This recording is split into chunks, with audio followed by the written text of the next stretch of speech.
Hello everyone, I'm your educator Amit. I'll be teaching you social studies, history, geography, economics and polity. आज के इस topic में हम लोग पढ़ने वाले हैं डेमोक्रेटिक राइट्स। अभी डेमोक्रेटिक राइट्स ये जो टॉपिक है डेमोक्रेटिक राइट्स में हम लोग पढ़ने वाले हैं यूएस का केस स्टडी। यूएसए में जो गुआंटानामो बे होता है वो यूएस में कैसे वो प्रिजनर्स को 600 से ज्यादा प्रिजनर्स को रखा जाता है और यूएस कोई राइट्स उनको नहीं देता। जो लोग जो गिल्टी भी नहीं होते उनको भी प्रिजन में रखा जाता है और यूएसए यूएन की भी नहीं सुनता। उसके बाद सऊदी अरेबिया का हम एग्जांपल देखने वाले हैं कि जो सऊदी अरेबिया है वो कंट्री में सिटीजन्स को कितने राइट्स दिए जाते हैं। सऊदी अरेबिया में क्या क्या वुमेन्स के अगेंस्ट पॉलिसीज है, जो राजा है वहां पे कंट्रोल कैसे रखता है, उसकी फैमिली है बहुत सालों से कैसे वो कंट्री को चला रही है। फिर उसके बाद हम कोसोवो का एग्जाम्पल देखने वाले। कोसोवो में जो अल्बानियंस होते हैं और सर्ब्स होते हैं, ठीक है, तो वो सर्ब्स जो होते हैं वो अल्बानियंस को कैसे मारते हैं। फिर उसके बाद हम लोग देखने वाले हैं fundamental rights. Fundamental rights India में कौन से हैं, ये फंडामेंटल राइट्स क्या होते हैं। अगर फंडामेंटल राइट्स हैम्पर हो गए तो आप सुप्रीम कोर्ट जा सकते हो, हाई कोर्ट जा सकते हो। और सारे फंडामेंटल राइट्स आर्टिकल 12 से 35 तक, 12 से 35 तक हम थोड़े बहुत फंडामेंटल राइट्स जितने आपकी टेक्स्ट बुक में दिए वो देखने वाले जो इंपॉर्टेंट है, ठीक है। उसके बाद आपके टेक्स्ट बुक में दिया एक इसका एग्जांपल साउथ अफ्रीका का। साउथ अफ्रीका का जो एग्जांपल है, ये साउथ अफ्रीका का जो कॉन्स्टिट्यूशन है वो सिटीजन्स को बहुत सारे राइट्स प्रोवाइड करता है। वो राइट्स भी हम क्या करने वाले हैं, देखने वाले हैं। Now before proceeding with the topic, if you people have any doubts queries you can connect me on Instagram, I am on YouTube as well, ठीक है। Now let's begin with the topic. ये topic जो है ये topic start होता है USA के गुआंटानामो बे से। अभी गुआंटानामो बे है ये क्यूबा में एक आइलैंड है। कहां पे? क्यूबा के पास एक आइलैंड है जो अमेरिकन नेवी इसको कंट्रोल करती है। अभी यूएसए ने क्या किया है, 600 से ज्यादा लोगों को सीक्रेटली किडनैप कर लिया और ये प्रिजन में डाल दिया है। अभी वर्ल्ड के अलग अलग कंट्री से ये 600 लोगों को पकड़ा गया है, यूएसए ने पकड़ा है। क्यों? क्योंकि उनके यहाँ पे 2001 में अटैक्स हुए थे, टेररिस्ट अटैक हुए थे। तो टेररिस्ट अटैक्स के केसेस में जो भी लोग सस्पेक्टेड थे, जो भी लोग इन्वॉल्व थे, तो यूएसए ने क्या किया, अलग अलग कंट्री से उनको पकड़ा और ये गुआंटानामो बे में डाल दिया। मतलब वहां पे जो प्रिजन है वहां डाल दिया। अभी यहाँ पे जो प्रिजन में डाल दिया वहां पे अगर कोई आप किसी दूसरे कंट्री के सिटीजन को आप जेल में डाल रहे हो अपने खुद के कंट्री में, तो यहाँ पे आपके दूसरे कंट्रीज को क्या करना पड़ता है, इन्फॉर्म करना पड़ता है। यूएसए ने यहाँ पे किसी भी गवर्नमेंट को यहाँ पे इन्वॉल्व नहीं किया, किसी भी कंट्री के गवर्नमेंट को नहीं बताया कि हमने आपके सिटीजन को जेल में डाला है। फिर उसके बाद लाइक अदर प्रिजनर्स, यहाँ पे अल्बानस फैमिली है, उसके फैमिली को कैसे पता चलता है कि उसके घर वालों को अरेस्ट कर लिया गया है, उसके मेल मेंबर्स को अलग कर लिया, प्रिजन में डाल दिया गया, मीडिया से पता चलता है। अभी जो यूएस गवर्नमेंट है, जितने लोगों को उसने किडनैप किया उसके फैमिलीज को एटलीस्ट बताना चाहिए था, तो यूएस गवर्नमेंट ने वो भी नहीं बताया। लोगों को मीडिया के जरिए पता चल रहा है, ठीक है।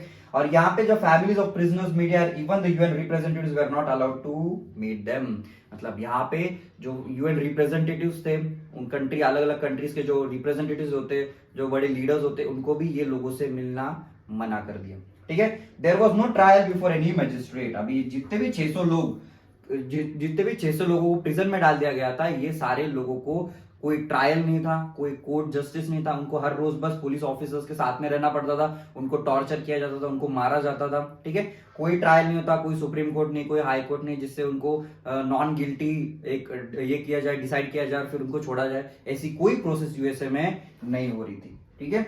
ये यूएसए का एग्जांपल इसमें आ जाता है एमनेस्टी इंटरनेशनल। अभी एमनेस्टी इंटरनेशनल जो है ये ह्यूमन राइट्स ऑर्गेनाइजेशन है। ह्यूमन राइट्स ऑर्गेनाइजेशन, अभी ह्यूमन राइट्स ऑर्गेनाइजेशन मतलब एक ऐसी ऑर्गेनाइजेशन होती है जो क्या करती है, ह्यूमंस के अगेंस्ट में अगर कोई भी गलत चीज हो रही होती है, अगेंस्ट द राइट्स, कोई भी डेमोक्रेटिक कंट्रीज में राइट्स होते हैं ह्यूमंस के लिए, मतलब सिटीजन्स के लिए राइट होते हैं, उसके अगेंस्ट में अगर कोई भी एक्टिविटी गवर्नमेंट कर रहा है तो उसके अगेंस्ट में ये क्या करते थे, एक्शन लेते थे, ठीक है, स्ट्राइक्स करते थे। अभी एमनेस्टी इंटरनेशनल ने भी क्या बोल दिया कि जो भी गुआंटानामो बे में जो हो रहा है, प्रिजनर्स के साथ क्या हो रहा है, हर रोज उनको टॉर्चर किया जा रहा है, उनको हर रोज मारा जा रहा है। और जो यूएस जो है ये क्या कर रहा है, यूएस के लॉस खुद ही, यूएस गवर्नमेंट जो है उनके लॉस खुद ही वायलेट कर रहे हैं। 600 से ज्यादा लोगों को विदाउट एनी क्या बोलते हैं, लॉ जो होते हैं, जो यूएस के जो लॉज होते हैं, कोई यूएस लॉज वहां पे फॉलो नहीं किए जा रहे वो प्रिजनर्स के लिए, ठीक है। Many prisoners had tried protesting against this condition. अभी बहुत सारे जो प्रिजनर्स थे उन्होंने उसके अगेंस्ट में प्रोटेस्ट भी करना चालू कर दिया, उन्होंने हंगर स्ट्राइक्स किए विद इन द जेल, पर यूएस गवर्नमेंट ने कुछ नहीं सुना। Prisoners were not release after they were not declared not guilty. मतलब ऐसे कुछ प्रिजनर्स थे जिनको जो गिल्टी भी नहीं थे, मतलब वो सस्पेक्टेड थे पर उनका कोई जो क्राइम था वो क्राइम प्रूफ नहीं हुआ। तो क्राइम प्रूफ नहीं होने के बाद भी यूएसए ने क्या किया, वो प्रिजनर्स को वही प्रिजन में रखा, ठीक है। उनको हर रोज टॉर्चर किया जाता था, मारा जाता था। And independent inquiry by the UN supported this findings. The UN secretary general said the prison in the Guantanamo bay should be close down. अभी यूएन जो थे, यूएन जो सपोर्टर्स थे, उन्होंने वहां पे जाके सर्वे किया कि जो ये प्रिजनर्स है उनके साथ गलत हो रहा है या सही हो रहा है। उन्होंने जाके टेस्ट भी किया, उन्होंने उनको पता चला कि हाँ ये जो प्रिजनर्स के साथ जो हो रहा है वो गलत हो रहा है। जो भी प्रिजनर्स उसमें सस्पेक्टेड नहीं है उनको भी वहां पे क्या क्या किया जा रहा है, वहां पे रख के मारा जा रहा है, ठीक है, टॉर्चर किया जा रहा है। पर इसके बाद भी जो यूएसए होता है, यूएसए यूएन की भी नहीं सुनता। वो यूएन जो बोलता है आप प्रिजनर्स को छोड़ दो, और यूएस गवर्नमेंट क्या बोलता है, हम नहीं छोड़ेंगे जब तक हमको फाइनल प्रूफ नहीं मिल जाता कि ये अटैक्स किसने किए थे, ठीक है। अभी हम यहाँ पे यूएस की बात कर रहे हैं। यूएसए आज हम यहाँ पे यूएस की बात कर रहे हैं। यूएसए जो है, यूनाइटेड स्टेट्स ऑफ अमेरिका, आज वर्ल्ड की ओल्डेस्ट डेमोक्रेसी है। यूएसए जो है ये वर्ल्ड की ओल्डेस्ट डेमोक्रेसी है। तो ओल्डेस्ट डेमोक्रेसी में भी लॉज फॉलो नहीं किए जा रहे, ठीक है। एकदम इनका जो प्रिंसिपल्स होते हैं वो तो यूएसए को 1776 में इंडिपेंडेंस मिला, तो इनके जो प्रिंसिपल्स होंगे वो तो हार्डकोर होंगे, डेमोक्रेटिक प्रिंसिपल। फिर भी यूएसए जैसे कंट्रीज में ऐसे कंडीशंस देखने को मिल रही है, ठीक है। अभी नेक्स्ट एग्जांपल दिया है आपके बुक में सऊदी अरेबिया। अभी सऊदी अरेबिया जो कंट्री है, सऊदी अरेबिया एक ऐसी कंट्री है जहां पे राजा रूल करता है, ठीक है। वहां पे क्या है, मोनार्की है। मोनार्की मतलब जो राजा होता है, राजा एग्जिस्ट करता है, राजा के हिसाब से पूरा कंट्री चलता है। राजा एग्जीक्यूटिव भी डिसाइड करता है, राजा लेजिस्लेटिव भी डिसाइड करता है, और जो राजा बोलेगा वही होगा। तो यहाँ पे सऊदी अरेबिया में क्या होता है, ये राजा है सऊदी अरेबिया के, मोहम्मद बिन Salman.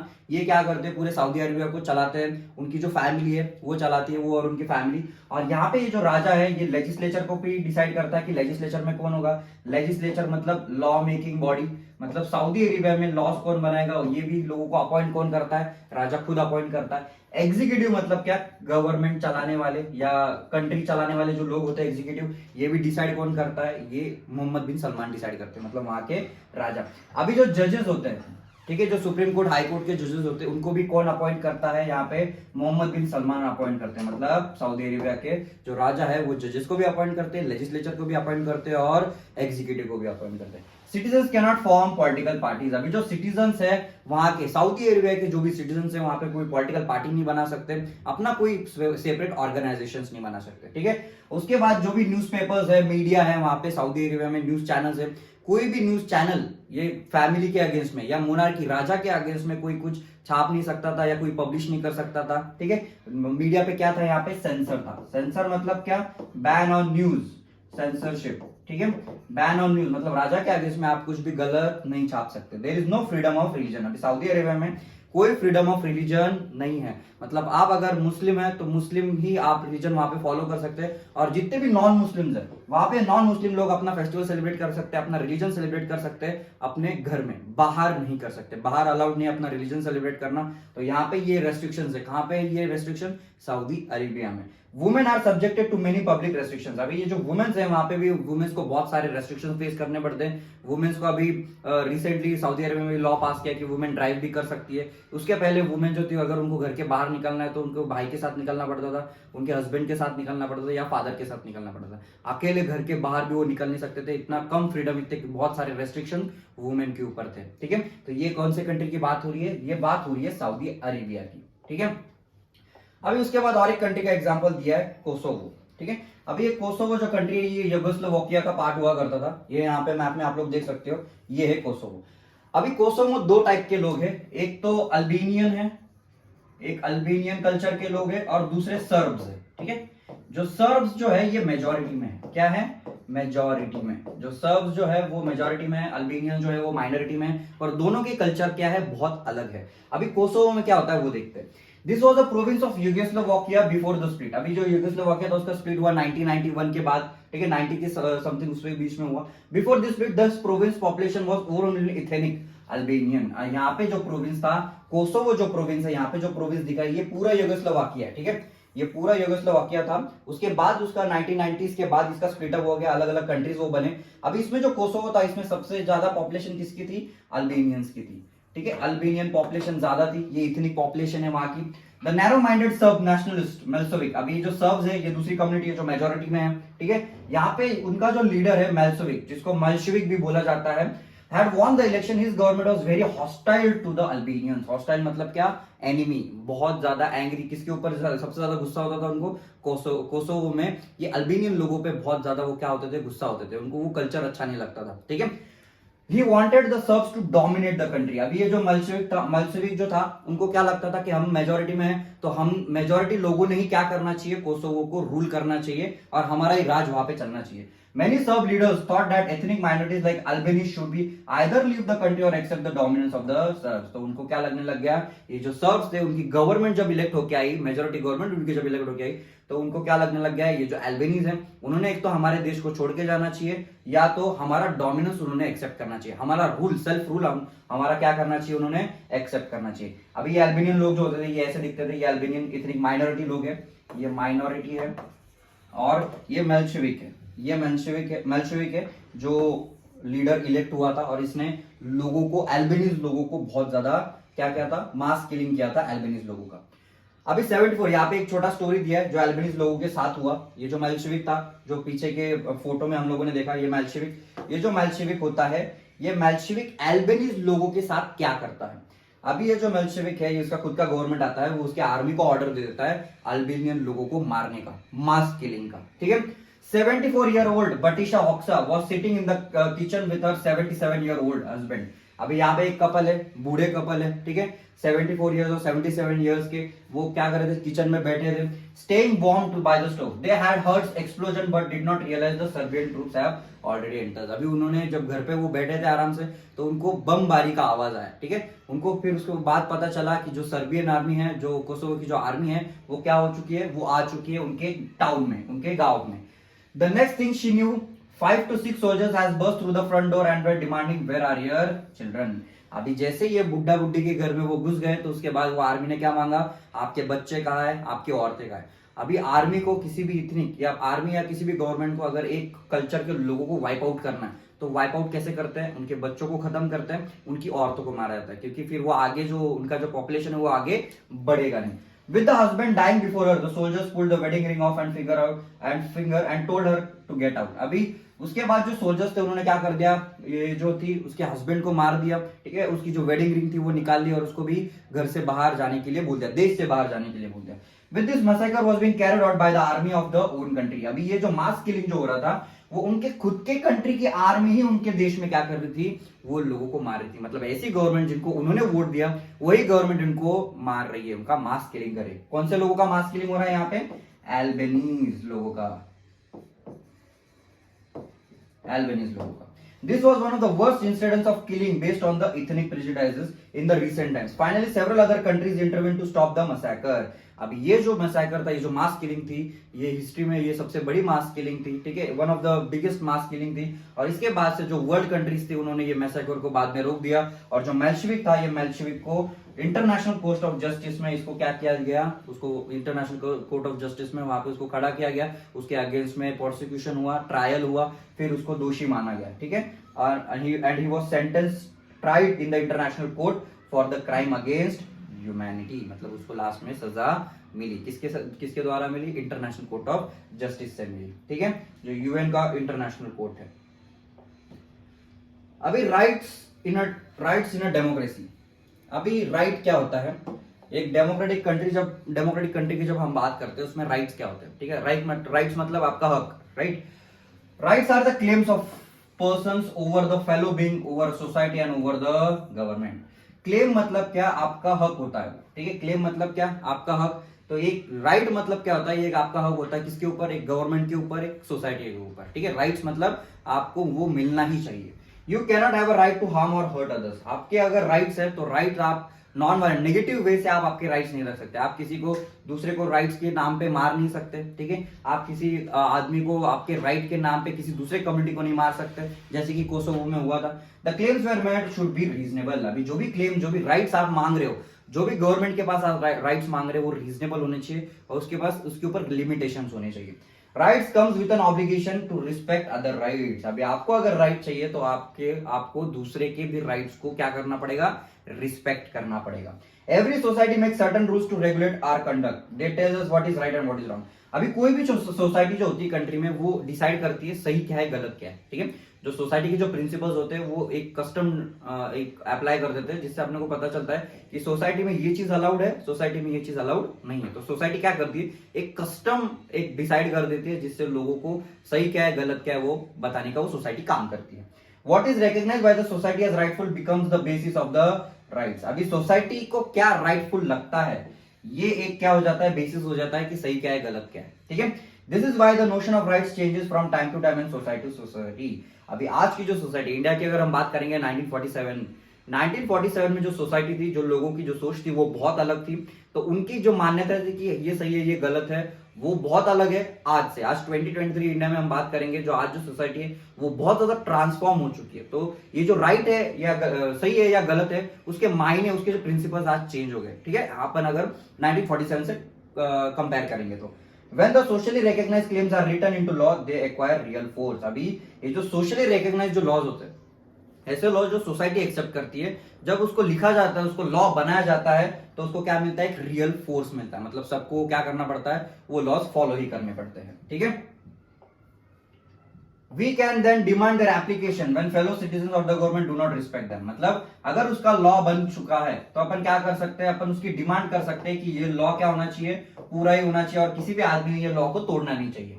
This rights we call it violation और इन्फ्रिंजमेंट ऑफ राइट्स। अगर ये राइट्स कोई हार्म कर देता है, कोई ये राइट्स तोड़ देता है या मानने से मना करता है, तो उसको क्या किया जा सकता है, उसको पेनल्टी दी जा सकती है, उसको सजा दी जा सकती है या उसको पनिशमेंट दी जा सकती है, right. In such circumstances citizens can approach courts to protect their rights. अभी ऐसे सर्कमस्टेंसेस में ये जो राइट्स है ये पूरे कौन करता है, कोर्ट करता है, सुप्रीम कोर्ट और High Court. So if you want to call any claim a right, it has to have this three qualities. This is a reasonable claim for a person recognized by society and sanctioned by the laws। अभी किसी भी right को पूरा होने के लिए वो right, एक तो उसके ऊपर रीजनेबल रेस्ट्रिक्शंस होने चाहिए, वो सोसाइटी ने एक्सेप्ट भी करना चाहिए, ठीक है। वो दूसरे के राइट को उसने हार्म नहीं करना चाहिए, ठीक है। तो ये राइट्स आपको सिटीजंस, एज अ सिटीजन आपको कंट्री में मिलते हैं। Rights are reasonable claims of person. Rights क्या होते हैं, एक रीजनेबल क्लेम होते हैं, एक रीजनेबल हक उसका होता है, recognize by society and sanction by law. मतलब जो उसको सोसाइटी भी रिकॉग्नाइज करती है उसके राइट्स को, और लॉ भी उसको सैंक्शन करता है। लॉ भी उसको क्या मानता है, उसको लीगल मानता है। Why do we need rights in a democracy? अभी किसी भी डेमोक्रेटिक कंट्री में अपने को राइट्स की जरूरत क्यों होती है? Rights are necessary for very sustenance of the democracy. अभी राइट्स जो होते हैं ये पूरे डेमोक्रेसी को प्रोटेक्ट करने का काम करते हैं। डेमोक्रेसी जो होती है वो सब लोगों को इक्वालिटी प्रोवाइड करती है, सब लोगों को एक साथ कोएग्जिस्ट करने का एक प्लेटफॉर्म प्रोवाइड करती है। अगर साथ में कोएग्जिस्ट करना है तो जितने लोग हैं उनको राइट्स तो देने पड़ेंगे। तो जो डेमोक्रेसी का ये जो सोल होता है ये क्या होता है, राइट्स होता है। In democracy, every citizen has to have the right to vote and right to be elected to the government। अभी एक डेमोक्रेसी में लोगों के पास इतने राइट तो होने चाहिए कि वो वोट कर सकते हैं और किसी भी इलेक्शन में खुद खड़े हो सकते हैं, मतलब खुद लोगों को रिप्रेजेंट कर सकते हैं। ये दोनों बेसिक राइट्स तो उनको मिलने चाहिए। For democratic election to take place, it is necessary that citizens should have the right to express their opinion। अभी citizens को क्या होना चाहिए, उनका जो ओपिनियन है किसी भी चीज को लेके, उनका जो डिसीजन है वो उनको सुनाने का अधिकार मिलना चाहिए, वो उनको सुनने का अधिकार भी मिलना चाहिए। जो उनका ओपिनियन, जो भी किसी स्पेसिफिक टॉपिक के बारे में जो उनकी सोच होगी, जो उनका ओपिनियन होगा, वो उनका सुनने का, गवर्नमेंट उनके पास अधिकार होता है वो बताने का और लोगों को वो सुनने का। From political parties and take part in the political activities. और उनके पास ये भी राइट्स है कि वो पॉलिटिकल एक्टिविटीज में खुद को इंडल्ज करे, किसी भी पॉलिटिकल पार्टी का वो हिस्सा बने। Rights protect minorities from the operation of majority. अभी जो राइट्स होते हैं ये जो सबसे ज्यादा मेजोरिटी जो लोग होते हैं उनसे प्रोटेक्ट करता है, किसको, माइनॉरिटी को। हमने कोसोवो में देखा था कैसे वो मेजोरिटी लोग थे सर्ब्स, तो सर्ब्स लोगों ने कैसे अल्बेनियन लोगों को मारने की कोशिश की, बहुत ज्यादा मास किलिंग उनकी की। तो उसमें यह पता चलता है कि जो मेजोरिटी है ये मेजोरिटी से किसको बचाना पड़ेगा, माइनॉरिटी को बचाना पड़ेगा। माइनॉरिटी मतलब क्या, जिनकी पॉपुलेशन कम है। They ensure that the majority can not do what ever it likes. मतलब ये जो राइट्स होते हैं ये मेक श्योर करते हैं कि जो मेजोरिटी, मतलब जो लोगों की पॉपुलेशन ज्यादा है, वो अपनी मनमानी ना करे कंट्री में, ठीक है। Rights are guarantees which can be used when things go wrong. अभी राइट्स मतलब क्या होते हैं, ये गारंटी होते हैं अगर कुछ गलत हो भी गया तो जो राइट्स होते हैं ये लीगली एनफोर्सिएबल होते हैं, मतलब कॉन्स्टिट्यूशन में लिखे होते हैं, कॉन्स्टिट्यूशन में जो लिखा होता है वो लोगों को उसके हिसाब से प्रोटेक्ट करता है। Things may go wrong when some citizens may wish to take away the rights of others. अभी जब चीजें गलत कब हो सकती है, जब मेजोरिटी को लगता है कि माइनॉरिटी के जो राइट्स है वो छीन लेने चाहिए। श्रीलंका का भी केस हम लोगों ने देखा, कोसोवो का केस देखा, ठीक है।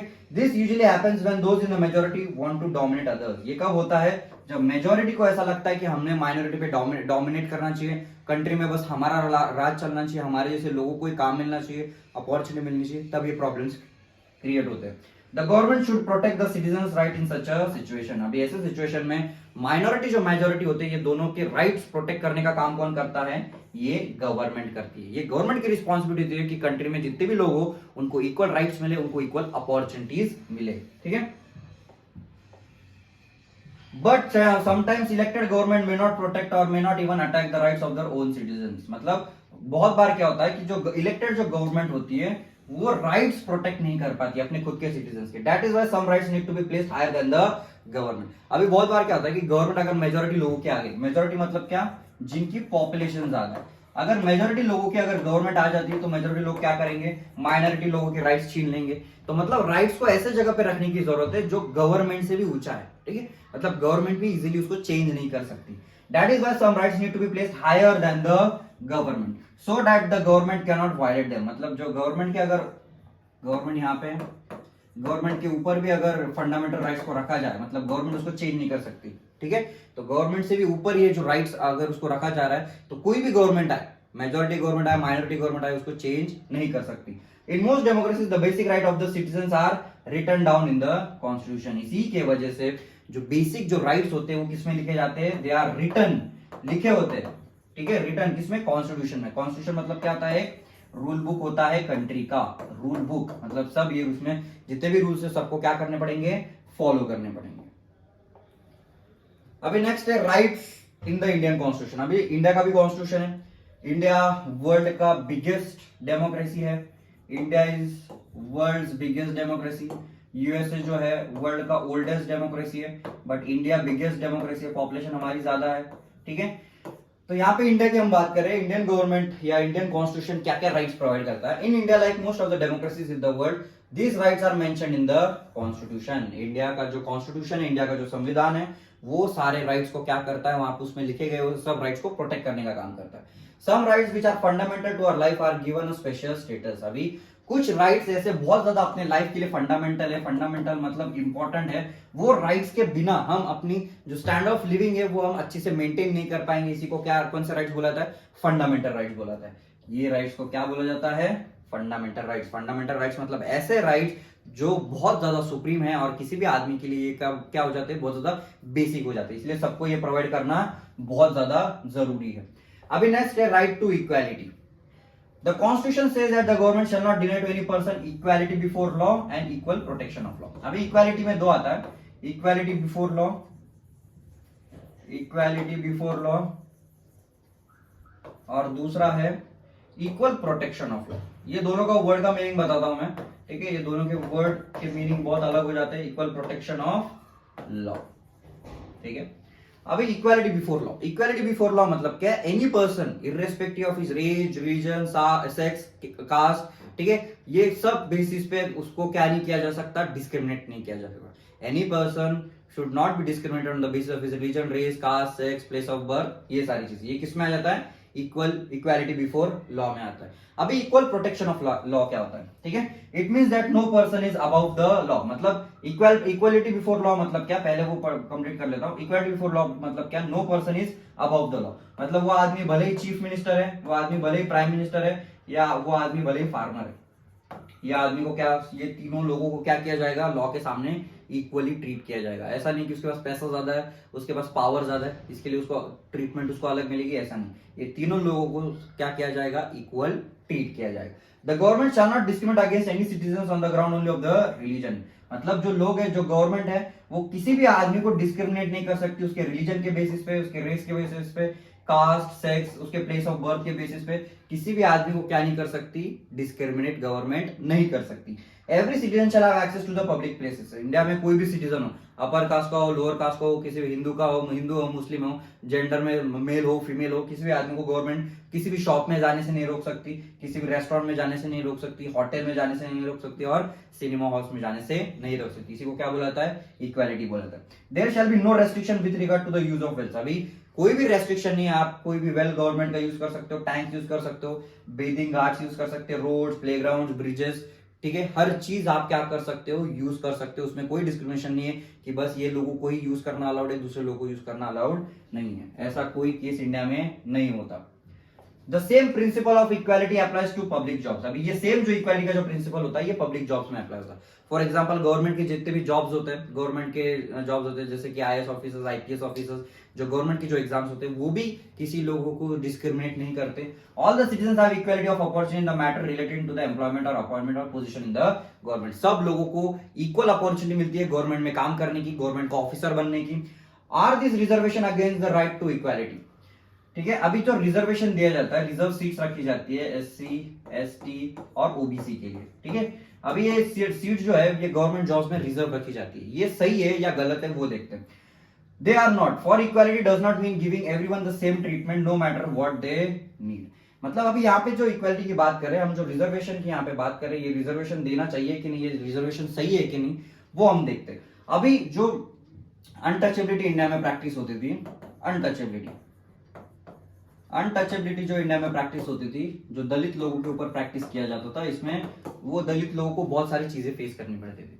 उनको गांव में आना अलाउड नहीं होता था, उनको गांव के बाहर रहना पड़ता था, गांव की सारी क्लीनिंग एक्टिविटी उनको करनी पड़ती थी। और जब भी गांव में आ रहे तो उनको एक पॉट, अर्दन पॉट लेके घूमना पड़ता था और एक झाड़ू लेके घूमना पड़ता था। अगर उनको स्पिट करना है तो वो पॉट में स्पिट करना पड़ता था। और जो गांव में वो चल के जा रहे थे तो उनको उनके फुट स्टेप्स क्या करने पड़ते थे, झाड़ू से साफ करने पड़ते थे। ठीक है, उनको पब्लिक प्लेसेस में अलाउड नहीं था, मंदिरों में जाना अलाउड नहीं था। ठीक है, सारी क्लीनिंग एक्टिविटीज उनको खुद करनी पड़ती थी पूरे गांव की। तो ये लेवल ऑफ डिस्क्रिमिनेशन ये दलित लोगों को फेस करना पड़ रहा था। ठीक है, तो अभी इसके वजह से क्या होने लग गया कि ये जो बैकवर्ड कास्ट के जो लोग हैं वो ये मेन स्ट्रीम सोसाइटी से थोड़ा सा नीचे आ गए। ठीक है, तो यहाँ पे एससी एसटी लोग आ जाते हैं, तो ये इक्वालिटी वीक है, ये अपर कास्ट के लोग हैं।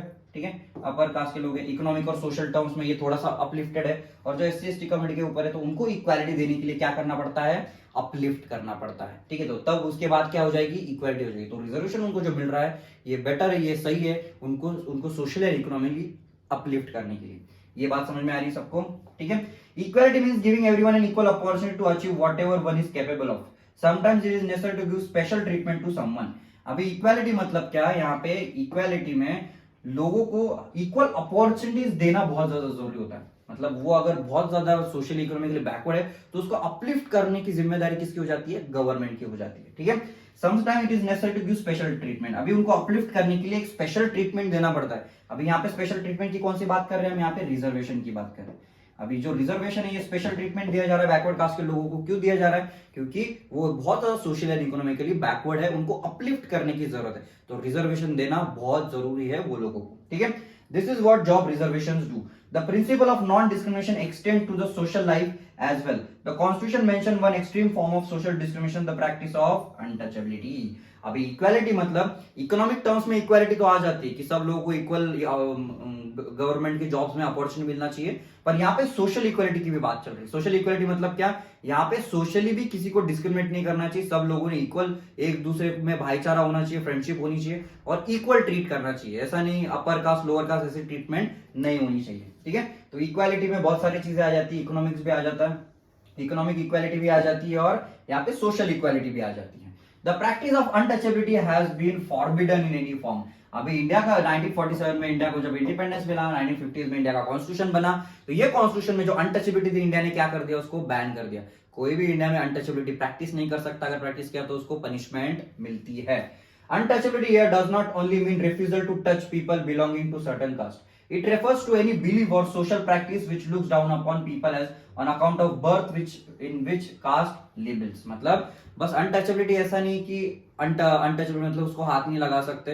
अनटचेबिलिटी ये भी कि लोग डिस्क्रिमिनेट करते हैं, आपने ये घर में जन्म लिया, आपने ये स्पेसिफिक जगह पे जन्म लिया तो आप क्या हो जाते हो, बैकवर्ड हो जाते हो।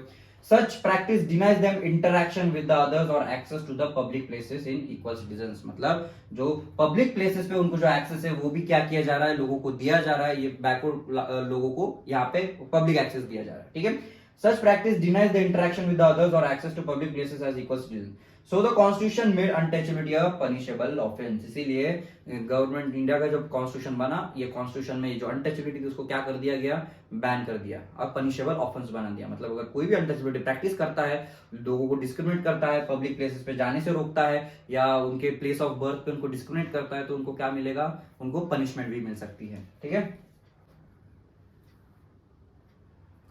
अभी नेक्स्ट है राइट टू फ्रीडम। अभी राइट टू फ्रीडम में यहाँ पे हम बात करेंगे कि हमको एक फ्रीडम चाहिए, एक फ्रीनेस चाहिए। अभी क्या freedom means absence of constraint. Constraint मतलब रेस्ट्रिक्शंस, कंस्ट्रेंट मतलब रेस्ट्रिक्शंस, या ऐसा फ्रीडम चाहिए जहां पे कोई रेस्ट्रिक्शंस नहीं है।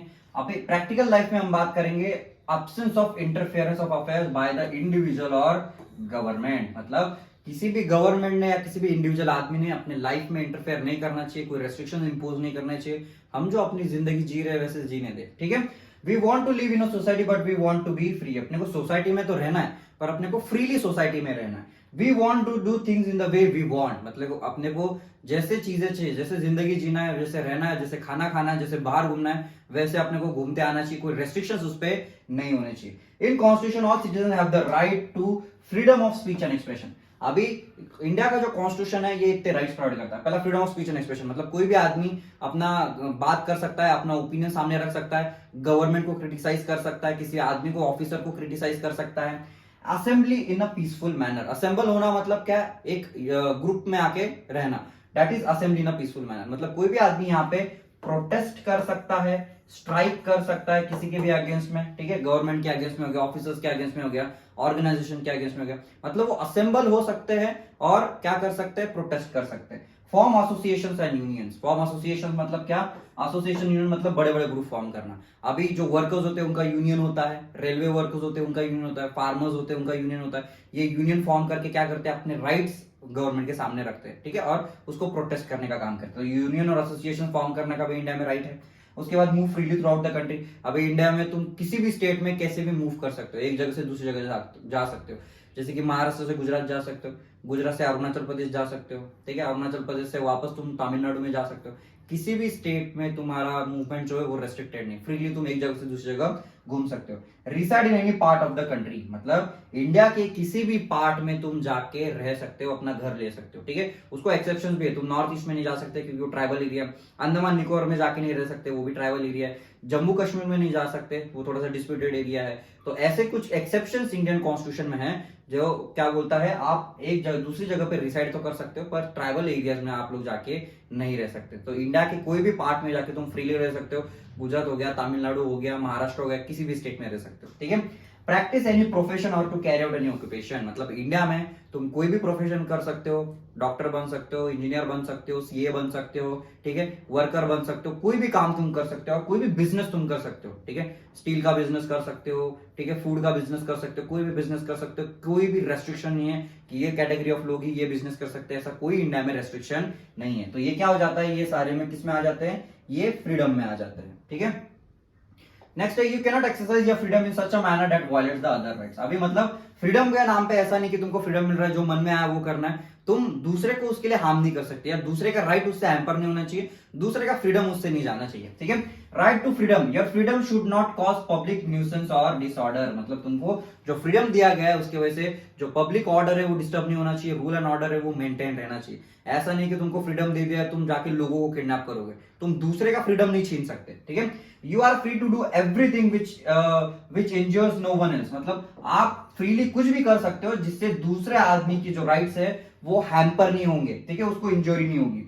Freedom is not unlimited license, अभी जो फ्रीडम है ये अनलिमिटेड नहीं कि तुम्हारे मन में आया कुछ भी कर दिया, कोई भी किसी एनिमल को मार दिया, किसी आदमी को किडनैप कर लिया, ठीक है, ये चीजें तुम नहीं कर सकते। इसके ऊपर क्या है, रीजनेबल रेस्ट्रिक्शंस है, ठीक है। Freedom of speech and expression is one of the essential features of democracy. अभी freedom of speech and expression मतलब आप अपना ओपिनियन सामने रख सकते हो, आप आपकी बात लोगों के सामने रख सकते हो, कोई आपको रोक टोक नहीं होगी। Our ideas and personality develop only when we are able to freely communicate with others. अपने जो आइडियाज होते हैं हम इवॉल्व कब करते हैं, हमारा इंटेलेक्चुअल लेवल कब बढ़ता है, जब अपने आइडियाज हम लोगों के साथ शेयर करते हैं और लोगों को अपने आइडियाज सुनने को मिलते हैं। You may think differently from others. Even if hundreds of people think in one way, you should have the freedom to think differently. मतलब आपके पास इतना ऐसा फ्रीडम होता है कि 100 लोग अगर उनकी सोच किसी टॉपिक से रिलेटेड अलग है तो आप ये 100 लोगों को अपोज करके अपना खुद का ओपिनियन उनके सामने रख सकते हो। आप ये आपका ओपिनियन न्यूज़पेपर में छाप सकते हो, न्यूज में दे सकते हो। पर ये ओपिनियन क्या होना चाहिए, रीजनेबल रेस्ट्रिक्शन से होना चाहिए। ऐसा नहीं कि आप न्यूज़पेपर में किसी को भी गालियां दे रहे हो, ये नहीं चल रहा है। तो फ्रीडम जो है यहाँ पे, फ्रीडम कैसा है, उसको अनलिमिटेड लाइसेंस नहीं है, ठीक है। You are free to criticize the government or the activities of the association in your conversation with the parents, friends and relatives. मतलब आपको ऐसा फ्रीडम है, फ्रीडम ऑफ स्पीच और एक्सप्रेशन में, कि आप गवर्नमेंट को क्रिटिसाइज कर सकते हो, गवर्नमेंट को बता सकते हो कि आप गवर्नमेंट जो काम कर रही है वो सही नहीं है, उसमें गलत क्या है। आप किसी भी गवर्नमेंट ऑफिसर को क्रिटिसाइज कर सकते हो जो काम कर रहा है, आपके फ्रेंड्स फैमिली उसके साथ शेयर कर सकते हो। You may publicise your views through a pamphlet, magazine और न्यूज़पेपर। आप आपके व्यू को, आपके ओपिनियन को न्यूज़पेपर में छाप सकते हो, न्यूज में दे सकते हो, ठीक है, टेलीकास्ट कर सकते हो, सब चीज कर सकते हो। You can do it through the painting, poetry and song. मतलब आप उसकी पेंटिंग भी बना सकते हो, उसके पोएम्स भी बना सकते हो, उसके गाने भी बना सकते हो, ठीक है, कोई रेस्ट्रिक्शन नहीं है, फुल फ्रीडम है यहाँ पे इंडिया में, ठीक है। However you can not use this freedom to instigate violence against others. मतलब ये फ्रीडम आप वायलेंस क्रिएट करने के लिए नहीं यूज कर सकते। मतलब दो कम्युनिटी में झगड़ा लगा दिया, आप कोई स्पीच दे रहे हो, दो कम्युनिटी में उसकी वजह से झगड़ा लग गया, ये चीजें, ये एक्टिविटीज अलाउड नहीं है। You can not use it to incite people to rebel against the government. मतलब आप लोगों को भड़का नहीं सकते, आपका ओपिनियन देके कि गवर्नमेंट के अगेंस्ट में वो फाइट करे, ठीक है। रेस्ट्रिक्शंस है पर वो रीजनेबल रेस्ट्रिक्शंस है, ऐसा नहीं कि आपको फ्रीडम दे, आप मन में आया वो बोलते जा रहे हो, उसकी वजह से दो लोगों के बीच में झगड़ा लग रहा है। तो ऐसा फ्रीडम आपको दिया जा रहा है जिसमें रीजनेबल रेस्ट्रिक्शंस तो है पर सोशल ऑर्डर भी मेंटेन होना चाहिए, ठीक है। Neither can you use it to defame others by saying false and mean things that can cause damage to the person's reputation. मतलब आपको अगर बोलने का फ्रीडम दिया गया है, freedom of speech and expression दिया गया है कि आप किसी के बारे में बोल सकते हो, तो ऐसा नहीं कि आप दूसरे लोगों को डिफेम करो, ठीक है। अगर नरेंद्र मोदी जी अगर काम कर रहे हैं तो उनके कामों को आप क्रिटिसाइज कर सकते हो, उनके पर्सनल लाइफ को आप उस पर कमेंट नहीं कर सकते, ठीक है। Citizens have the freedom to hold meetings. अभी जो सिटीजन्स है वो अपनी मीटिंग्स कंडक्ट कर सकते हैं, प्रोसेशंस कर सकते हैं, ठीक है, रैलीज कंडक्ट कर सकते हैं, डेमोन्स्ट्रेशंस कर सकते हैं, गवर्नमेंट के अगेंस्ट में स्ट्राइक कर सकते हैं, गवर्नमेंट की बात उनको कोई अच्छी नहीं लगी तो गवर्नमेंट के अगेंस्ट में स्ट्राइक किया जा सकता है। ये पूरा फ्रीडम है, यहाँ पे कोई रेस्ट्रिक्शंस नहीं है। They may want to discuss a problem, exchange of ideas, mobilize public support to cause and seek votes for the candidate party in an election। अभी कोई भी जो पॉलिटिकल पार्टी है वो क्या कर सकती है, लोगों को अपने आइडियाज बता सकती है कि अगर हम अगले 5 साल में अगर इलेक्ट होके आए तो हम क्या क्या काम करेंगे, अपनी आइडिया शेयर कर सकते हैं, वो प्रोसेशंस कर सकते हैं, हर एक घर में जाके, हर एक घर के पास रैलीज कर सकते हैं, घर में जा सकते हैं, लोगों के बातचीत कर सकते हैं, अपने आइडियाज उनके साथ शेयर कर सकते हैं। ये पूरा फ्रीडम डेमोक्रेसी में मिलता है। But such a meeting have to be peaceful. But ये सारी मीटिंग्स क्या होनी चाहिए, पीसफुल होनी चाहिए, वायलेंट मीटिंग्स नहीं होनी चाहिए। ऐसा नहीं कि 10 लोग मिलकर आ रहे हैं बैंक को लूट रहे, ऐसा अलाउड नहीं है। They should not lead to a public disorder और breach of peace in a society. मतलब ये जो फ्रीडम है इसके वजह से कोई भी पब्लिक डिसऑर्डर नहीं होना चाहिए,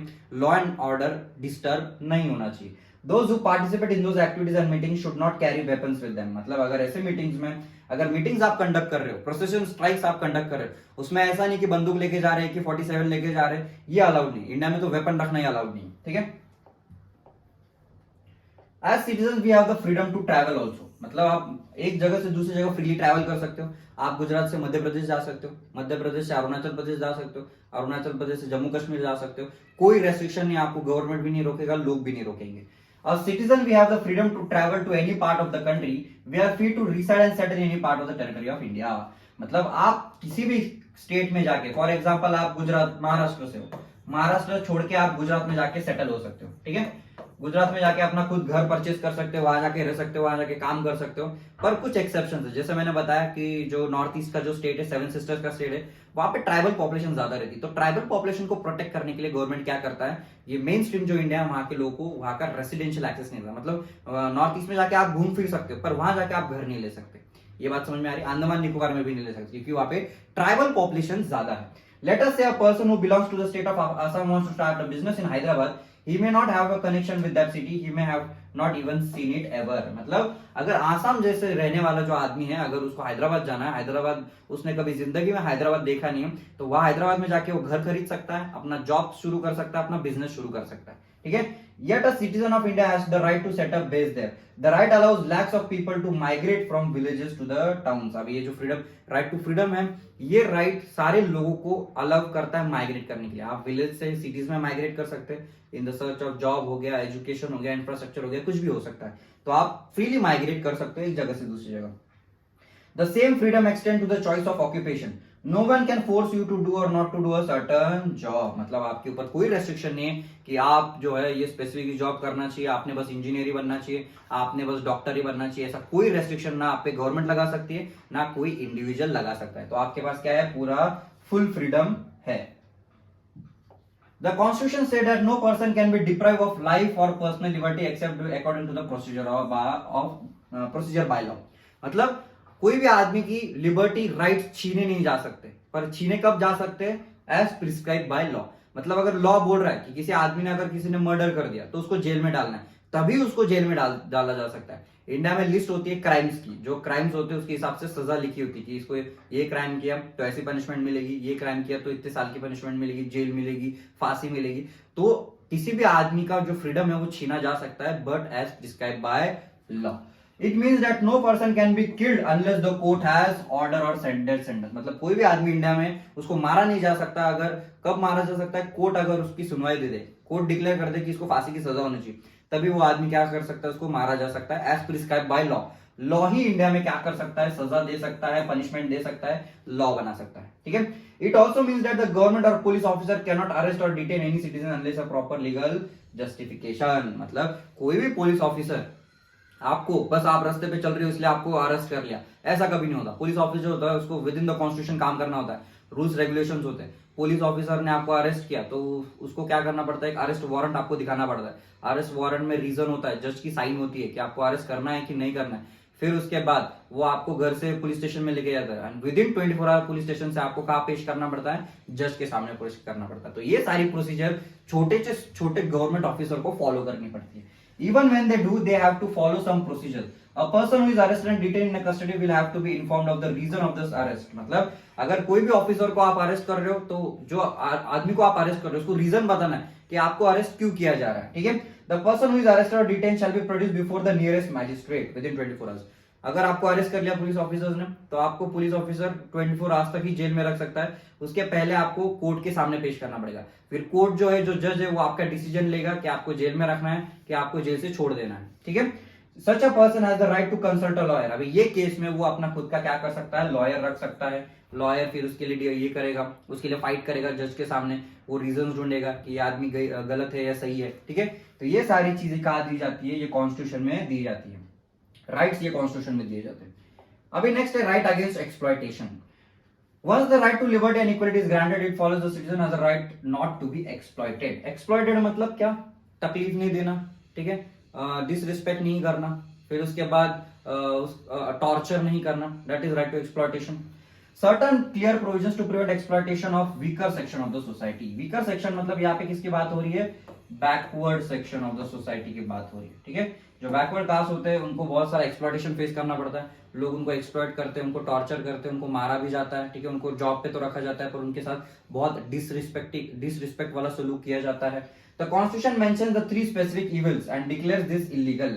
अभी जो कॉन्स्टिट्यूशन है वो क्या करता है? ये 3 एक्सप्लॉयटेशन में 3 चीजें देखता है और उसको क्या करता है? पनिशेबल ऑफेंस बनाता है। जैसे कि जो ट्रैफिक इन ह्यूमन बींग्स है। ट्रैफिक इन ह्यूमन बींग्स मतलब क्या? ह्यूमन बींग्स को किडनैप करना, ठीक है, और उनको किसी काम करने के लिए मजबूर करना। तो फैक्ट्री में काम करने लगाओ या फ्री ऑफ कॉस्ट उनको काम करने के लिए लगा रहे हो, ठीक है, या उनको किडनैप करके उनके ऑर्गन्स आप बेच रहे हो, ठीक है, ब्लैक मार्केट में उनके ऑर्गन्स निकाल के बेच रहे हो, उनकी किडनी, उनका हार्ट, उनके आईज। तो ये क्या हो जाएगा? ये ट्रैफिक इन ह्यूमन बींग्स हो जाता है। ठीक है। Second, our constitution also prohibit force labour और बेगर। ये पहला हो गया ट्रैफिक इन ह्यूमन बींग्स, ये फोर्स बेगर दूसरा हो गया। अभी फोर्स लेबर और बेगर मतलब क्या? किसी भी आदमी को जबरदस्ती कोई भी काम करने लगा, उसको अच्छा पे भी नहीं देना, उसको खाना भी गारंटी नहीं करना, इसी को क्या बोला जाता है? फोर्स्ड लेबर बोला जाता है, जो ब्रिटिशर्स इंडियन से करवाते थे, अफ्रीकन से करवाते थे। ठीक है। Begar is a practice where work is forced to render services to the master. मतलब जो काम है वो मास्टर के लिए फ्री ऑफ चार्ज करना है और एट अ नॉमिनल रेम्युनरेशन, मतलब एक खाना या फ्री करना है। ठीक है। When this practice takes place on a life long basis it is called as bonded labour. अभी जो ब्रिटिशर्स होते हैं, पहले स्लेव सिस्टम हुआ करती थी, आपको एक स्लेव मिलता था। जो स्लेव्स होते थे उनका ट्रेड भी हुआ करता था, जो अफ्रीकन कंट्री से जो लोग होते थे उनको लाया जाता था। ठीक है। उसके बाद उनको मार्केट में बेचा जाता था। अभी एक स्लेव अगर किसी ने परचेस कर दिया तो जिंदगी भर वो स्लेव उसके साथ रहेगा। जो डॉग होते हैं, हम जैसे डॉग्स को ट्रीटमेंट देते हैं वैसे स्लेव्स को ट्रीटमेंट दी जाती थी। वो आदमी आपका घर का भी काम करेगा, आपका एग्रीकल्चर का भी काम करेगा, सब काम करेगा। एज अ डॉग वो आपके लिए काम करेगा। ठीक है। तो ये क्या होता था? स्लेव्स होता था। तो ये गवर्नमेंट ने क्या कर दिया? बैन कर दिया। स्लेवरी अलाउड नहीं है या बॉन्डेड लेबर भी अलाउड नहीं है। ठीक है। Finally the constitution also prohibit child labour. अभी जो कॉन्स्टिट्यूशन है, ये थर्ड पॉइंट हो गया, ये कॉन्स्टिट्यूशन है, ये चाइल्ड लेबर को भी क्या करता है, बैन कर देता है। मतलब जो भी बच्चे 14 ईयर्स से नीचे, उनको फोर्सफुली काम करने के लिए मजबूर नहीं किया जा सकता। फॉर एग्जाम्पल, जो आप पहले देखोगे कि जो लोग बच्चे होते थे वो ढाबे पे काम करते थे, प्लेट साफ करते थे, होटल रेस्टोरेंट्स पे होते थे। अभी ये लॉस की वजह से क्या हो गया, वो सब बैन हो गया। ठीक है, तो ये एक्सप्लॉयटेशन में 3 चीजें देखी। कौन से 3 चीजें देखी अपने एक्सप्लॉयटेशन में? पहला तो था ट्रैफिक इन ह्यूमन बींग्स, दूसरा था फोर्स लेबर और बेगर, और तीसरा था चाइल्ड अब्यूज। ठीक है, या चाइल्ड लेबर। नेक्स्ट है फ्रीडम ऑफ रिलीजन। अभी जो रिलीजन है उसका भी फ्रीडम है। इंडिया में अलग अलग रिलीजन एग्जिस्ट करते हैं, हिंदूज है, मुस्लिम्स है, सिख है, ईसाई है, ठीक है, बुद्धिस्ट है, जैन है, अलग अलग रिलीजन इंडिया में रहते हैं। तो ये भी फ्रीडम रिलीजन का उनको देना जरूरी है। Most people in India like anywhere else in the world follow different religion. Some may not believe in any religion. Secularism is based on the idea that state is concern only with the relation of human beings. अभी जो religion की बात आती है, कुछ लोग ऐसे भी होते हैं जो रिलीजन के बहुत ज्यादा ये होते हैं, फॉलोवर होते हैं, और कुछ लोग ऐसे होते हैं जो रिलीजन को मानते नहीं, भगवान को मानते नहीं, नास्तिक होते हैं। ठीक है, अभी ऐसे बीच दोनों के पास राइट होता है। जो लोग रिलीजन को मानते हैं उनको भी राइट है, जो रिलीजन को नहीं मानते उनको भी राइट है। मतलब जो रिलीजन को नहीं मान रहे, जो भगवान को नहीं मान रहे, आप उसको फोर्स नहीं कर सकते तो जबरदस्ती भगवान को मान, और जो भगवान को मान रहे आप उनको जब फोर्स नहीं कर सकते, आप भगवान को मत मानो। ये बात समझ में आ रही? तो यहाँ पे सेक्युलरिज्म वर्ड आ रहा है। सेक्युलरिज्म मतलब क्या? यहाँ पे कॉन्स्टिट्यूशन जो है, इंडिया का कॉन्स्टिट्यूशन सेक्युलर कॉन्स्टिट्यूशन, मतलब सेक्युलरिज्म का प्रिंसिपल इंडिया में है। जैसे कि इंडिया में जितने भी रिलीजन है सबको इक्वली ट्रीट किया जाता है। गवर्नमेंट ऑफ इंडिया किसी भी एक रिलीजन को ऊपर ट्रीट नहीं करता या अपर रिलीजन ट्रीट नहीं करता। The state has to be neutral and impartial in dealing with the religion. मतलब जो स्टेट होता है उसको न्यूट्रल रहना पड़ता है। सब रिलीजन को इक्वल ट्रीट किया जा रहा है, इक्वल ट्रीटमेंट मिल रही है, इक्वल फैसिलिटी सबको दी जा रही है। Every person has a right to profess, practice and propagate a religion. मतलब हर आदमी अपना जो रिलीजन है वो खुद प्रैक्टिस कर सकता है, दूसरे को अपना रिलीजन बता सकता है। ठीक है, तो दूसरे आदमियों को उसके रिलीजन के आइडियाज बता सकता है, और उसको जो आइडियाज उसने किए वो खुद प्रैक्टिस भी कर सकता है। मतलब अपने रिलीजन के जो कस्टम्स होते हैं, हम फेस्टिवल सेलिब्रेट करते हैं, ठीक है, हम नए नए कपड़े पहनते हैं, दिवाली के दिन अपना घर को सजाते हैं, ये सारी प्रैक्टिसेस वो फ्रीली कर सकता है। A right to propagate one's religion, however, does not mean that a person has a right to compel other persons to convert. अभी right to religion का इसका मतलब ऐसा नहीं होता है कि आप लोगों को अपने रिलीजन के लिए कन्वर्ट करो या दूसरे रिलीजन के लिए फोर्सफुली कन्वर्ट करो। ठीक है, इंडिया में ये अलाउड नहीं है। आप अगर हिंदू है तो आपको कोई भी आदमी फोर्सफुली दूसरे रिलीजन में कन्वर्ट नहीं कर सकता। ये राइट गवर्नमेंट ऑफ इंडिया आपको नहीं देता। भले ही आप आपका रिलीजन फॉलो कर सकते हो, सब चीजें कर सकते हो, पर आप फोर्स नहीं कर सकते किसी भी आदमी को अपना रिलीजन फॉलो करने के लिए। ठीक है, freedom to practice religion does not mean that the person can do whatever he wants in the name of the religion. मतलब रिलीजन के नाम पे ऐसा नहीं, फ्रीडम ऑफ रिलीजन आपको दिया गया है तो रिलीजन के नाम पे आप किसी को भी मार रहे हो, किसी को भी किडनैप कर रहे हो बस रिलीजन के नाम पे, ये अलाउड नहीं है। For example, one cannot sacrifice animals and human beings. अभी ये जो सैक्रिफाइसेस होते थे एनिमल्स के, सैक्रिफाइस बहुत सारे यज्ञ होते थे, उसमें एनिमल्स को सैक्रिफाइस किया जाता था। अभी रिलीजन के नाम पे आप एनिमल्स को सैक्रिफाइस नहीं कर सकते, ह्यूमंस को सैक्रिफाइस नहीं कर सकते। ठीक है, Religions practice which treat women as inferior and those that infringe women freedom are not allowed. ऐसे रिलीजन जो वुमेन्स को राइट नहीं देते या वुमेन्स को इंफीरियर मानते हैं, ऐसे प्रैक्टिसेस भी रिलीजन्स के अलाउड नहीं है। For example, one cannot force a widow women to shave head और वियर व्हाइट क्लॉथ्स। मतलब कोई भी आदमी, अभी बहुत सारे रिलीजन्स में होता है, जो विडोज होती है, हिंदूज में है विडोज होती है, उसको व्हाइट साड़ी पहननी पड़ती है, जो सेरेमनीज होते हैं, फेस्टिवल्स होते हैं, उसमें उसको पार्टिसिपेट करना अलाउड नहीं होता है। तो ये प्रैक्टिसेस को गवर्नमेंट बैक नहीं करता, गवर्नमेंट अलाउड नहीं करता ये प्रैक्टिसेस करना। अभी शेव हेड मतलब क्या, मुंडन किया जाता था। जो वुमेन है वो विडो हो चुकी है तो उसके जो बाल है वो निकाले जाते थे, उसको उसका मुंडन किया जाता था। ये प्रैक्टिसेस वहां पे अलाउड नहीं है। जो सती प्रैक्टिस हुआ करती थी बहुत पहले, वो गवर्नमेंट ने वो भी बैन कर दिए। जो हस्बैंड के साथ वो वाइफ को जला दिया जाता था मरने के बाद। Thus the government cannot compel any person to pay any taxes. अभी जो गवर्नमेंट है या कोई भी रिलीजन है, कोई भी रिलीजन या गवर्नमेंट आपको कंपेल नहीं कर सकती, आपको मजबूर नहीं कर सकती रिलीजन के नाम पे पैसा देने के लिए। ठीक है, मतलब आप किसी मंदिर में जा रहे हो तो कोई आपको जबरदस्ती नहीं कर सकता कि आप मंदिर के लिए पैसा दो। ठीक है, या कोई रिलीजन के लिए पैसा दो। There shall be no religious instruction in the government education institution. अगर गवर्नमेंट का कोई भी एजुकेशन इंस्टीट्यूशन है वहां पे स्पेसिफिक किसी भी एक रिलीजन के इंस्ट्रक्शन नहीं दिए जाएंगे, किसी एक रिलीजन को फॉलो नहीं किया जाएगा। In education institution managed by the private bodies, no person shall be compelled to take part in religious instruction. मतलब अगर प्राइवेट एजुकेशन इंस्टीट्यूशन है, ठीक है, अभी यहाँ पे दो एजुकेशन इंस्टीट्यूशन है, उसकी बात करते हैं। पहला तो एक प्राइवेट है, ठीक है, एक प्राइवेट एजुकेशन इंस्टीट्यूशन है, मतलब जो कॉन्वेंट स्कूल्स होते हैं, उसके बाद दूसरे भी स्कूल्स होते हैं, और एक गवर्नमेंट स्कूल्स होते हैं। अभी गवर्नमेंट जो स्कूल्स होते हैं, गवर्नमेंट स्कूल्स में आप कोई भी एक रिलीजन फॉलो नहीं होता, ठीक है, कोई भी एक रिलीजियस प्रैक्टिस नहीं होती, प्रेयर जो होगी वो किसी एक स्पेसिफिक रिलीजन की नहीं होगी। पर यहाँ पे प्राइवेट में किसी भी एक स्पेसिफिक रिलीजन का प्रेयर हो सकता है, पर किसी को ये स्कूल में कोई भी है तो यहाँ पे उसको फोर्सफुली प्रेयर बोलने के लिए मजबूर नहीं किया जा सकता। ये बात समझ में आ रही है, ठीक है। By private person shall be not be compelled to part of any religious instruction और अटेंड एनी रिलीजियस वर्शिप, मतलब किसी भी आदमी को फोर्स नहीं किया जा सकता किसी भी रिलीजियस वर्शिप करने के लिए, ठीक है। कल्चरल एंड एजुकेशनल राइट, अभी नेक्स्ट है कल्चरल एंड एजुकेशनल राइट। अभी इंडिया में बहुत सारे कल्चर्स हैं, अलग एरिया में जाओगे देखोगे, कोई भी स्टेट में जाओगे तो वहां पे अलग अलग कल्चर देखने को मिलते हैं। You might wonder why were the constitution makers were so particular in providing written guarantee of right to minorities. अभी 1947 में जब इंडिया इंडिपेंडेंट हुआ, 1950s तक इंडिया का जब कॉन्स्टिट्यूशन बना, तो जो कॉन्स्टिट्यूशन असेंबली के जितने भी लीडर्स थे या जितने भी लोग थे, दे वर वेरी स्मार्ट। उनको पता था कि इंडिया का जो कल्चर है वो हर एक एरिया में अलग अलग मिलता है, तो इसलिए जो माइनॉरिटीज होते हैं, माइनॉरिटीज का भी उनका अलग कल्चर होता है, तो माइनॉरिटीज के जो कल्चर है उसको भी प्रोटेक्शन मिलना चाहिए, ठीक है। नहीं तो धीरे धीरे क्या होता है, जो कल्चर है वो धीरे धीरे वाइप आउट होने लग जाता है। जो बड़े मेजोरिटी लोग होते हैं वो अपना कल्चर छोटे लोगों पे क्या करते हैं, इंपोज करते हैं। Why are there no special guarantee for the majority? Well, for the simple reason that the working of the democracy give powers to the majority. अभी जो माइनॉरिटी होते हैं, माइनॉरिटी को अपना कल्चर प्रोटेक्ट करने का राइट होता है। अभी ये जो कल्चर प्रोटेक्ट है, अपन नॉर्थ ईस्ट की जब बात करते हैं, उनका एक स्पेसिफिक ट्राइबल कल्चर है, वो प्रोटेक्ट करने के लिए वहां पे हम अपना खुद का घर नहीं ले सकते, तो गवर्नमेंट क्या करती है, उनको प्रोटेक्शन देती। अभी यही प्रोटेक्शन मेजोरिटी लोगों को क्यों नहीं मिलता, यही प्रोटेक्शन मेजोरिटी लोगों को क्यों नहीं मिलता, क्योंकि मेजोरिटी वो अपना खुद का गवर्नमेंट बना सकते हैं, तो उनके पास पहले एक पावर होती है अपना गवर्नमेंट बनाने का। तो ये यहाँ पे सिक्योरिटी, यहाँ पे प्रोटेक्शन किसको दिया जा रहा है, माइनॉरिटी को प्रोटेक्शन दिया जा रहा है। It is a language culture and religion of the minority that need special protection, मतलब जो माइनॉरिटी लोग होते हैं उनके लैंग्वेज को प्रोटेक्शन देने की जरूरत होती है, उनके कल्चर को प्रोटेक्शन देने की जरूरत होती है, और उनके रिलीजन को प्रोटेक्शन देने की जरूरत है। अगर उनके कल्चर को, लैंग्वेज को प्रोटेक्शन नहीं दिया तो उनकी जो लैंग्वेज है वो क्या हो सकती है, धीरे धीरे वाइप आउट हो सकती है। अगर नॉर्थ ईस्ट को गवर्नमेंट ऑफ इंडिया ने प्रोटेक्ट करने से बंद कर दिया तो पूरे जो इंडिया की जितनी पॉपुलेशन है वो नॉर्थ ईस्ट में जाके धीरे धीरे शिफ्ट होने लगेगी, और नॉर्थ ईस्ट की जो लैंग्वेजेस है वो वाइप आउट होने लगेगी, उनका कल्चर वाइप आउट होने लगेगा, ठीक है। तो इसलिए गवर्नमेंट क्या करती है, ये सारे लोगों को प्रोटेक्शन प्रोवाइड करती है।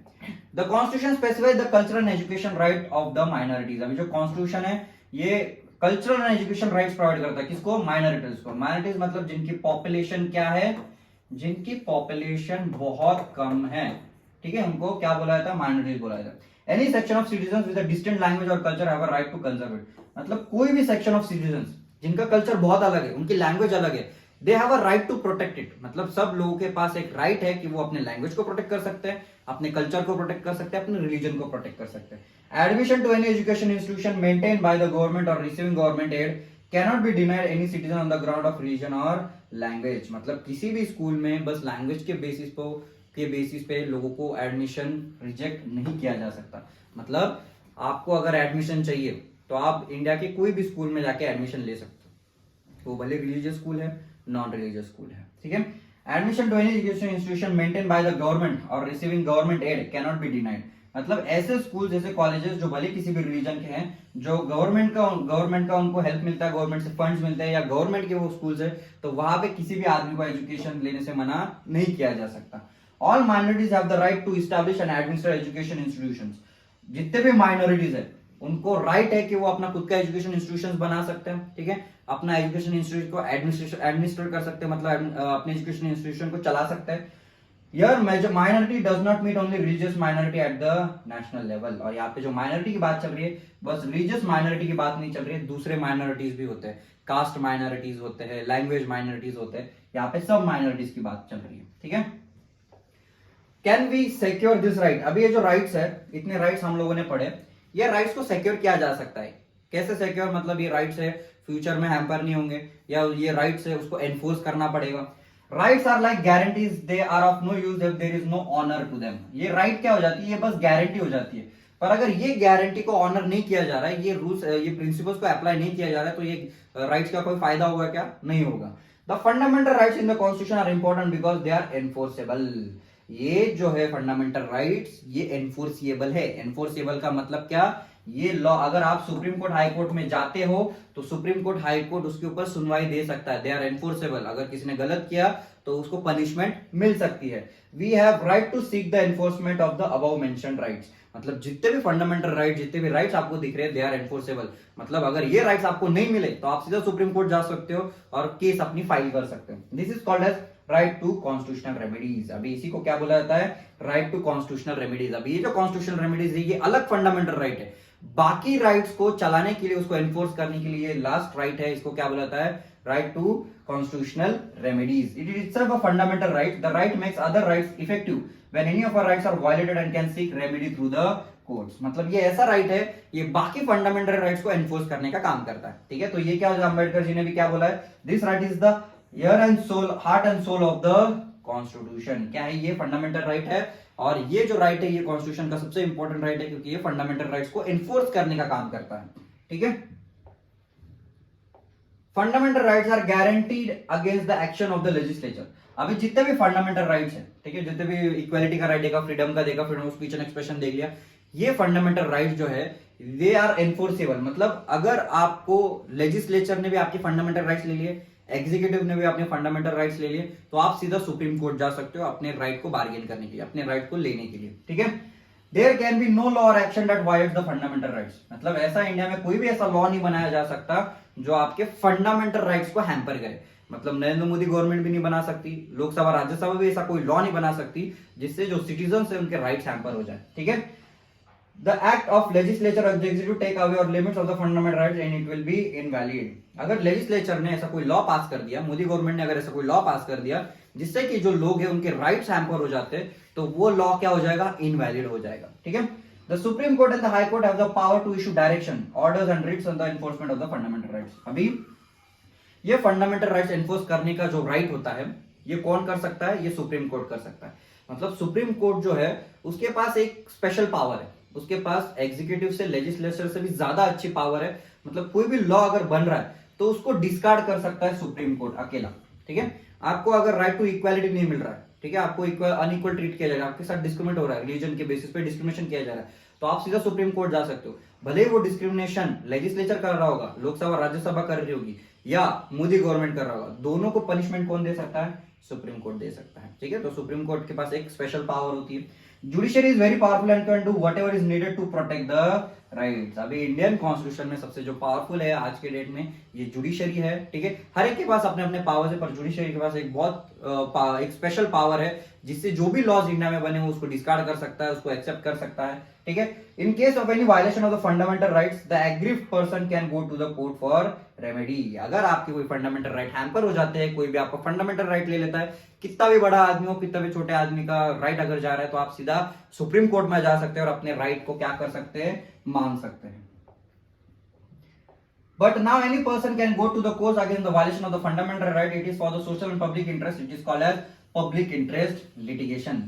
अभी पहले क्या होता था, पहले अगर दो लोग हैं, ठीक है, दो लोगों के बीच में झगड़ा चल रहा है, तो ये दो लोग ही क्या कर सकते थे, कोर्ट में जाके केस कर सकते थे। तीसरा आदमी बाहर का ये दोनों के लिए केस नहीं कर सकता था। पर पीआईएल की वजह से क्या होने लग गया कि अगर एक बड़ा सोशल ग्रुप है, उनका एक बड़ा इशू चल रहा है, तो कोई भी आदमी एक स्पेसिफिक सोशल ग्रुप के लिए क्या कर सकता है, कोर्ट में केस कर सकता है। ठीक है, कोर्ट को पोस्ट कार्ड भी भेज सकता है जिससे जो सुप्रीम कोर्ट है वो पोस्ट कार्ड पढ़े और अपना जो इशू है वो कंसिडरेशन में ले। Under the PIL any citizen और any group of citizens can approach the supreme court. मतलब कोई भी सिटीजन हो जो नेशनल इंटरेस्ट, मतलब कम्युनिटी का जो इंटरेस्ट उसमें लिंक्ड है, तो उसके लिए कोई भी आदमी क्या कर सकता है, सुप्रीम कोर्ट में केस कर सकता है। The protection of the public interest against a particular law और एक्शन ऑफ द गवर्नमेंट। मतलब गवर्नमेंट का, आप लोगों ने वो मूवी देखा होगा, आज वो जेंडर का केस बहुत चल रहा है, जो एलजीबीटी कम्युनिटी है उनके अगेंस्ट में एक सेक्शन था, इंडिया में अलाउड नहीं था, उसको क्रिमिनल केस बोला जाता था, तो उसमें उन्होंने केस करना चालू कर दिया एलजीबीटी कम्युनिटी ने जैसे केस करना चालू कर दिया, सुप्रीम कोर्ट ने वो क्रिमिनल जो लॉ था वो हटा दिया। मतलब इट इज नॉट क्राइम। ठीक है, इंडिया में भले अलाउड नहीं, पर वो क्राइम भी नहीं है। One can write to the जजेस इवन ऑन पोस्ट कार्ड। मतलब जो सुप्रीम कोर्ट के जो जजेस हैं वो उनको पोस्ट कार्ड से भी आप भेज सकते हो। The court will take up the matter if the जजेस find it in public interest. मतलब जो आपने अगर पोस्ट कार्ड से भी सुप्रीम कोर्ट को भेज दिया, तो सुप्रीम कोर्ट आपके लिए ये केस क्या कर सकता है, ले सकता है, बस पोस्ट कार्ड से, अगर वो पब्लिक इंटरेस्ट से रिलेटेड है, तो अगर वो इंपॉर्टेंट है तो। ठीक है, Expanding scope of rights. You might think that fundamental rights guaranteed by the constitution are the only rights are. This is not true. While fundamental rights are the source of all the rights, our constitution and law offers a wide range of rights. Over the years, the scope of rights have expanded. अभी जो rights है वो अलग अलग types के होते हैं. For example जो फंडामेंटल राइट्स है इतने देखे जो किसी भी आदमी के लाइफ के लिए बहुत ज्यादा इंपॉर्टेंट होते हैं, और दूसरे जो राइट्स होते हैं वो जनरल राइट्स होते हैं. ऐसे बहुत सारे राइट्स होते हैं. फिर उसमें राइट टू प्रॉपर्टी भी आ जाता है, अलग अलग राइट्स आते हैं. ठीक है, तो फंडामेंटल राइट्स होते हैं, ये बहुत इंपॉर्टेंट हो जाते हैं. ये दूसरे भी राइट्स है, ये दूसरे भी राइट्स गवर्नमेंट आपको करता है, पर ये राइट्स के लिए आप सीधा सुप्रीम कोर्ट नहीं जा सकते. ठीक है, ये राइट्स के लिए आप सुप्रीम कोर्ट नहीं जा सकते, पर फंडामेंटल राइट्स के लिए आप सुप्रीम कोर्ट जा सकते हो.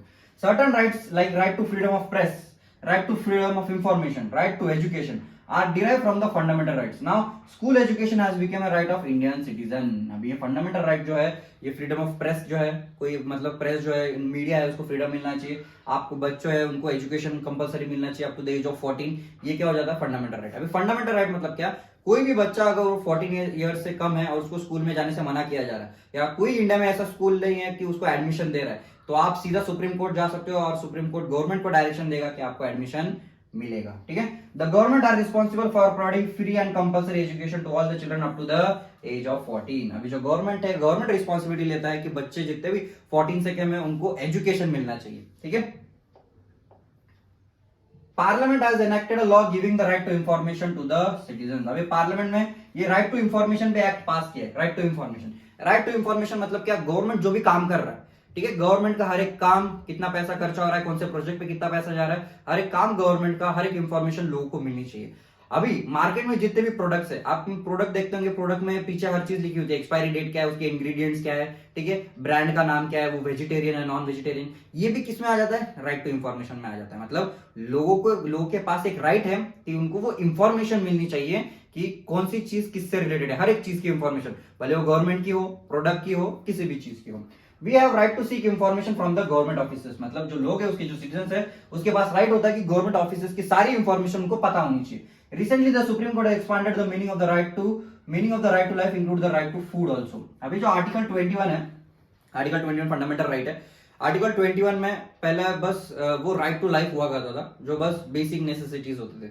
अभी बेसिक नेसेसिटीज से ये जो राइट टू लाइफ है, उसका जो मीनिंग है वो सुप्रीम कोर्ट क्या करते जा रहा है, उसको बढ़ाते ही चले जा रहा है. मतलब अभी राइट टू लाइफ में उसको रिस्पेक्ट भी मिलनी चाहिए, एक डिग्निफाइड लाइफ भी उसके पास होनी चाहिए. ठीक है, पहले जो होता था बस बेसिक नेसेसिटीज, मतलब उसको रोटी कपड़ा मकान इतना ही होता था, पर अभी उसमें रिस्पेक्ट, सेल्फ रिस्पेक्ट वाली भी बात आ रही है. Also, rights are not limited only to the fundamental rights. ठीक है, as enumerated in the constitution. Constitution provides many more rights which may not be fundamental right. अभी जो कॉन्स्टिट्यूशन है वो बस फंडामेंटल राइट्स नहीं प्रोवाइड करता, दूसरे जनरल राइट्स भी प्रोवाइड करता है. ठीक है, पर वो राइट्स आप एनफोर्स नहीं कर सकते, सुप्रीम कोर्ट सीधा नहीं जा सकते. For example, right to property is not a fundamental right but it is a constitutional right. Right to vote in election is a important constitutional right.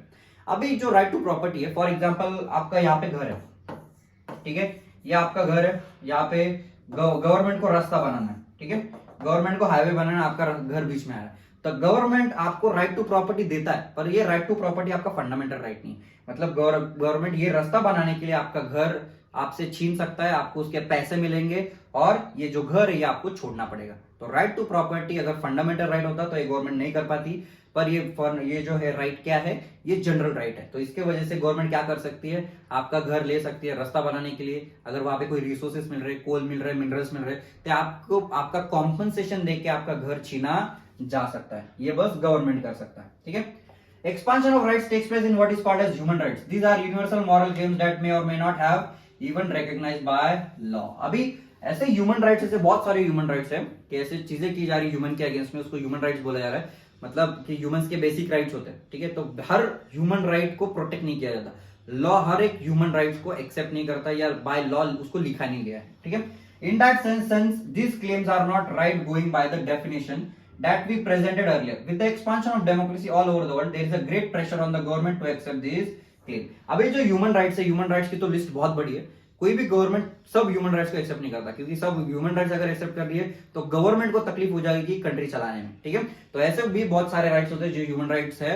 लोग क्या कर रहे, क्लेम कर रहे, गवर्नमेंट को बता रहे कि आप ये ह्यूमन राइट्स को कॉन्स्टिट्यूशन में इंक्लूड करो. Thus the scope of rights has been expanding and new rights are evolving over time. There is a result of struggle of people, new rights emerge as societies develop and the new constitutions are made. अभी जैसे time बढ़ते बढ़ते जा रहा है, जैसे development countries में होते जा रहे हैं, लोग इंटेलेक्चुअल होते जा रहे हैं, पढ़ाई लिखाई लिखाई करते जा रहे हैं, इसकी वजह से जो लोग हैं वो अपने ज्यादा से ज्यादा राइट्स क्लेम कर रहे हैं, डिमांड कर रहे हैं। तो इसकी वजह से लोग क्या कर रहे हैं, लोग बोल रहे हैं कि आप कॉन्स्टिट्यूशन को क्या करो, रिन्यू करते जाओ, उसमें सिटीजन्स के लिए और ज्यादा जो राइट्स है वो ऐड करते जाओ। ठीक है,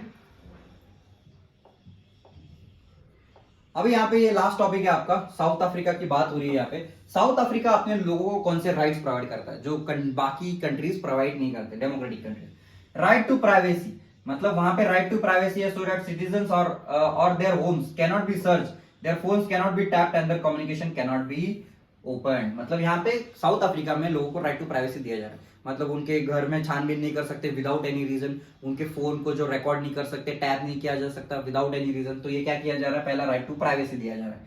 right to environment, that is not harmful to the health of wellbeing. Right to environment मतलब क्या, एवरी कंट्री में जितने भी सिटीजन है वो सिटीजन्स को एक अच्छी हवा मिलनी चाहिए, एक अच्छा खाना मिलना चाहिए, एक पोल्यूटेड फ्री वाटर मिलना चाहिए। ये राइट टू क्या हो जाते हैं, एनवायरमेंट हो जाते हैं। मतलब एनवायरमेंट को भी साफ रखना सिटीजन्स के लिए यहाँ पे राइट दिया जा रहा है सिटीजन को। Right to have access to adequate housing, मतलब कंट्री में जितने भी लोग हैं उनको हाउसिंग फैसिलिटीज गरीब से गरीब लोगों को मिलनी चाहिए। ठीक है, यहाँ पे क्या दिया जा रहा है, ये राइट दिया जा रहा है, कहां पे, साउथ अफ्रीका में दिया जा रहा है। Right to have access to health care services, sufficient food and water, मतलब यहाँ पे हर एक आदमी को हेल्थ केयर फैसिलिटी प्रोवाइड की जा रही है गवर्नमेंट से। गवर्नमेंट जो है, गवर्नमेंट हॉस्पिटल्स में हर किसी को हेल्थ केयर प्रोवाइड किया जा रहा है। सफिशिएंट फूड और पानी लोगों को दिया जा रहा है, खाना और पानी भी गवर्नमेंट प्रोवाइड कर रही है गरीब से गरीब लोगों को। एंड वन में भी रिफ्यूज इमरजेंसी मेडिकल ट्रीटमेंट, और कोई भी आदमी रिफ्यूज नहीं कर सकता किसी भी किसको, मेडिकल इमरजेंसी मेडिकल ट्रीटमेंट को।